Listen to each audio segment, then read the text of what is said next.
खबर दिल्ली एनसीआर में 24 घंटे में 6 मर्डर हुए। अलग अलग लोकेशन पर यह वारदात हुई। ऐसे में कानून व्यवस्था पर सवाल उठना लाजमी है। पूरी खबर आप देखिए।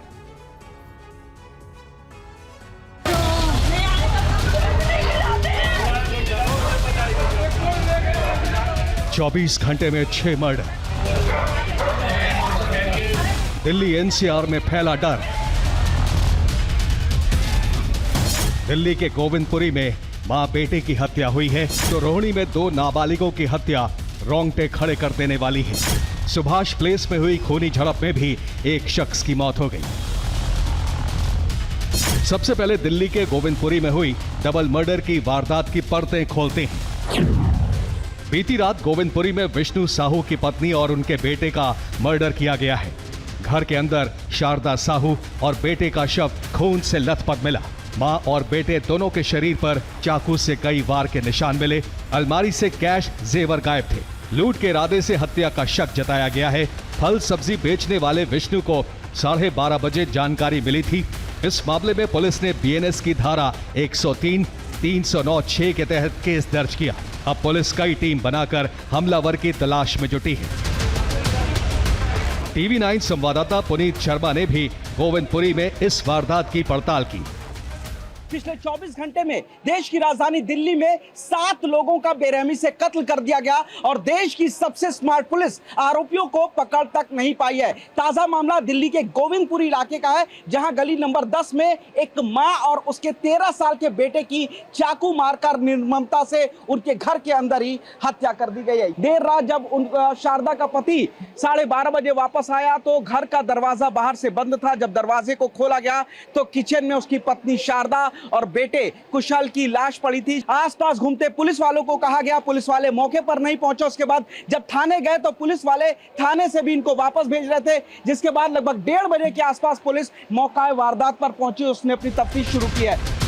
दिल्ली के रोहिणी में भी मर्डर की वारदात कलेजा चीर देने वाली है। खूनी संघर्ष में 2 किशोरों का मर्डर कर दिया गया। चाकू गोदकर नाबालिग जॉनी और मयंक की हत्या की गई। इस मामले में पुलिस ने नाबालिग अभियुक्त को गिरफ्तार किया है। हत्या में इस्तेमाल चाकू भी बरामद किया गया है। हत्या और हत्या की कोशिश का क्रॉस केस दर्ज किया गया है। हमें करीब 4:30 बजे के आसपास में मैसेज मिला, किसी का कॉल आया है कि आपके लड़के को चोट लगी है बिल्डिंग स्कूल के पास में। जैसे ही हम वहाँ पर गए तो वहाँ से बोला गया हॉस्पिटल में ले गए, हॉस्पिटल में चोट लगी है। तो वहाँ से हम हॉस्पिटल में आए तो इमरजेंसी हमने पता किया तो बोला कि आपका लड़का डेड हो गया है। उसके साथ में एक लड़का और डेड हुआ है। पश्चिम दिल्ली के सुभाष प्लेस इलाके में हुई वारदात भी खौफनाक है। संपत्ति विवाद में चाचा भतीजे में खूनी झड़प हुई। इस खूनी संघर्ष में 53 साल के राजेश की मौत हुई है। राजेश पर भतीजे दीपक ने चाकुओं से कई प्रहार किए। झड़प के दौरान चाचा राजेश सीढ़ियों से गिर पड़ा, जिससे उसकी मौत हो गई, तो भतीजे दीपक का अस्पताल में इलाज जारी है।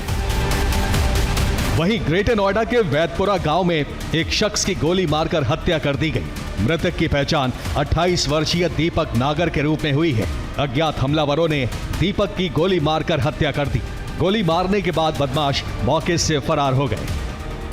पुलिस के अधिकारीगण मौके पर तत्काल पहुंचे और वहां एक व्यक्ति को इंजर्ड पाया गया, जिसको तत्काल उपचार के लिए अस्पताल भेजा गया, परंतु डॉक्टरों द्वारा उन्हें मृत घोषित किया गया। परिजनों की तहरीर पर सुसंगत धाराओं में अभियुक्त पंजीकृत किया गया और अभियुक्तों की गिरफ्तारी के लिए 5 टीमों का गठन करते हुए उन्हें गिरफ्तारी के लिए लगाया गया। टीमें लगातार दबिश दे रही थी और इस घटना एवं षड्यंत्र में शामिल 4 अभियुक्त, जिनके नाम क्रमशः नवीन, अभि उर्फ अभय, आकाश, मोगली उर्फ पवन है, इनको गिरफ्तार कर लिया गया है।